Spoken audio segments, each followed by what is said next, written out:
Previously on WaltInPA.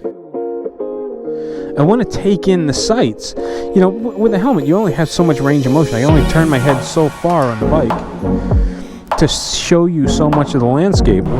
So that's kind of where I'm at as far as the thought process goes. The 360 camera, though, that's the expensive one. Oddly enough, the drone is going to be less money than the 360 camera with me getting the drone on sale.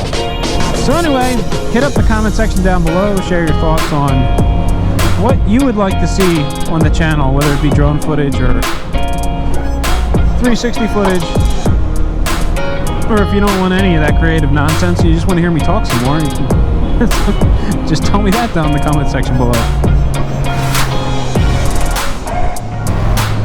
Alright, now we're headed to the Daniel Boone Homestead to try to get one more video taken care of. At this point, I have about 8 recorded for Saddlebag 73. I'm going to end up throwing most of those away. There might be 1 or 2 that I'll keep and send over. Now I need to do a video for a Weston Supermoto vlog.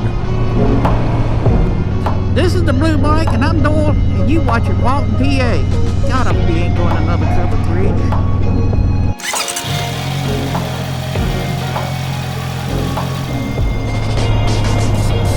Raccoon.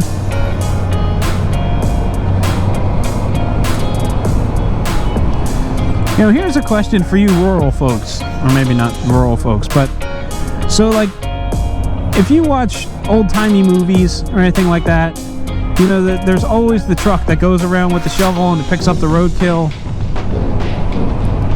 Does that actually exist? I mean, or do people just rely on other predators coming along? Like that raccoon back there. Is a fox going to come along and take care of the raccoon, or is someone going to come by with a pickup truck and a shovel and toss him in the back? I mean, that works for smaller animals like raccoons and stuff like that, but what about a deer? There's a lot of those on the side of the road. They're kind of big for a fox or kind of turkey vulture or something to come along and pick apart. And we don't have like cougars or anything like that are going to come either. Although I don't know that a cougar is a scavenger, but I don't know. One of those random thoughts that just happened to pop in my mind. I haven't got the slightest clue how I'm going to stitch all of this video content together, how I'm going to break it apart. But I know that when I did the last one, when I did, which you'll probably see in the future, given that I had to, I put a Christmas story in there, which forces my hand to get this done early. But in the future, I did something very similar, and I had a lot of fun piecing that all together.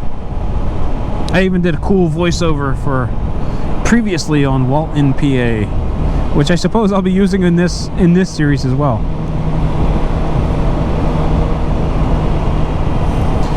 I say it was a cool voiceover. What I really mean was it was kind of cheesy, but I used it anyway. Overly dramatic. Oh, I wonder if the homestead is closed today. Daniel Boone Homestead. Oh, so they put in...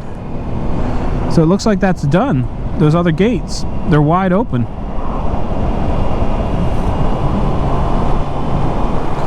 But there were several cars parked at the outside, which I don't quite understand.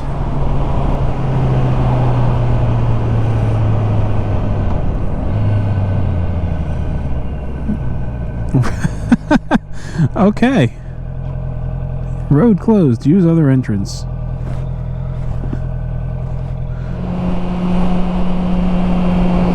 Could see some kind of rig back there through the trees. I'm not sure what it is. Maybe something to drill a well? But it looks like it would be fairly close to the road. That may be why it's closed. Just guessing.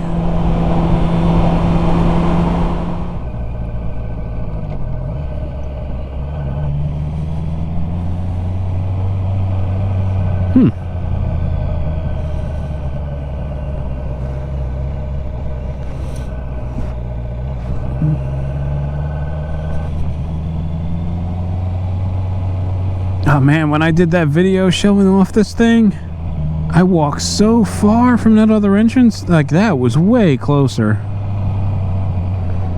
The visitor center's right down here. I mean, it's still a little bit of a walk, but it's not far at all compared to coming in the other way.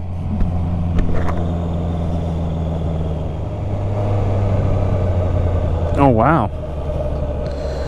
Oh, I was going to do a video in that parking lot right there, but as you can see, it's pretty busy. I may need to figure something else out for Weston Supermoto Vlog, because that's not going to work. Some kind of photo shoot from the looks of it.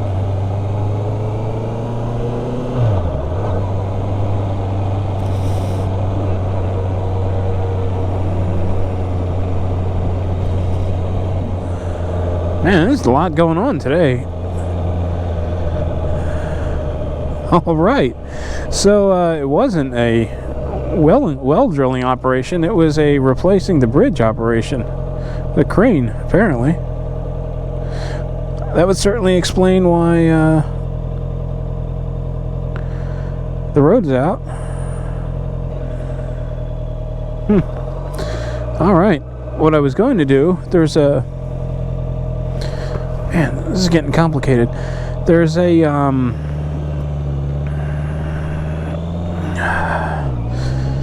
I'm struggling for the word that I'm looking for. There's a lodge back there for the Daniel Boone Homestead. It's kind of like when they do when they do kind of these reenactment events. Usually, if there's a speaker who's telling a long story, they set him up in the lodge, and the lodge has its own parking lot. Unfortunately, it's on the other side of that bridge, and the only other way to get there would be right through that group of people that were back there taking pictures. And then I would have to take, there's like a trail back there and a small bridge. I'd never be able to get the bike back there anyhow. But yeah, it's creating kind of an interesting dilemma for today.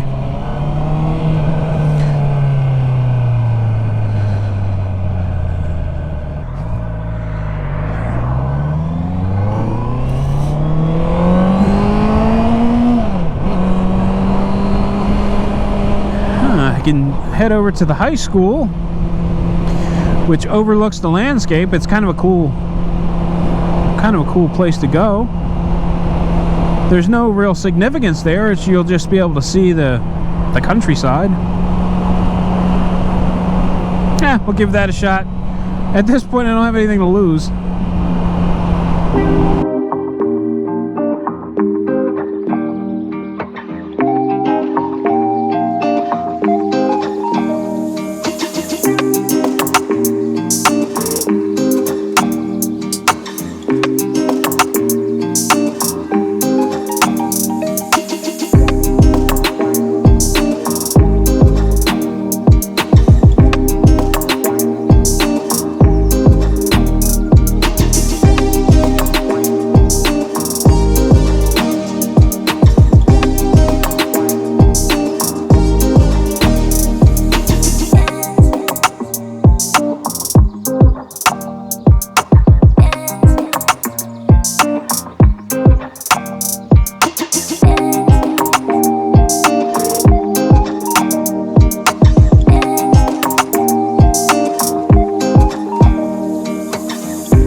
Alright, so here we are at our next filming location. We'll give this another try. And there's the landfill way in the distance.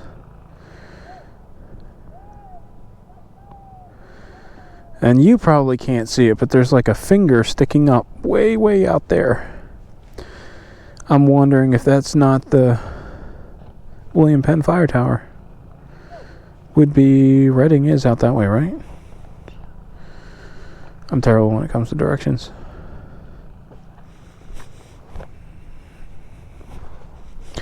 Alright, let's get out my other camera gear and get the show on the road.